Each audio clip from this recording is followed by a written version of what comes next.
Greetings, children of the screen, your friendly neighborhood nerd scum here once again, coming at you with another Quick Thoughts video. This week, focusing in on Justice League number 1. DC Universe Justice League number 1 by Snyder, Ewing, Morales, and Mori. Pure flames. An ancient, all-consuming light rips through the cosmos. We open 85,000 years from now, and then 85,000 years ago, and so on, to the present day. And then we see as through all space and time, the protectors and inhabitants of the DC Universe watch this epic force cut through creation itself, and they can do nothing. We get a brief view of the new Hall of Justice in all its immaculate glory before we are dropped right into the middle of the action with John Jones psychically coordinating 6 separate units of the Justice League. Each fights against gangs of genetically evolved Neanderthals designed and equipped for each specific theater of battle. After determining that the immortal Vandal Savage is behind this, each group manages to triumph just barely, but John Jones senses something deeper at hand and calls them all to a psychic conference room.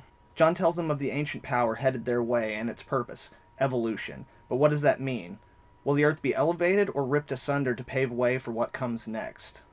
Vandal Savage convenes with the leaders of his Injustice gang, but he's interrupted by Lex Luthor, who saps him with some kind of a ray that paralyzes him in a force field. His Injustice gang pledges allegiance to Luthor, who promptly dispatches them, taunting Savage for thinking so small, for putting together a gang, when what he needed was a damn Legion. And with that we introduce the newest iteration of the Legion of Doom, who watches on as Luthor uses a mysterious orb to beat Vandal Savage to death. Suddenly, John Jones's link with the others is disconnected as a psychic flood of the last thoughts of Vandal Savage hits him like a tsunami, a revelation. He sees the truth behind everything in the universe, behind all of space and time, and at the other end of it he sees himself, in the midst of a desolated multiverse, alone. Once the flood of knowledge ceases, John tries to reconnect with his friends, but they're gone, and it's too late. The ancient force has arrived at Earth. And that is where this issue leaves us.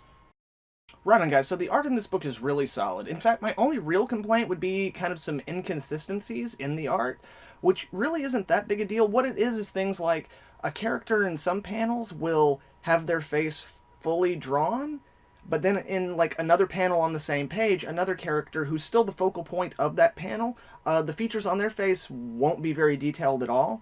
And that's really my biggest complaint about the art in this book, and I really honestly think that's just nitpicking.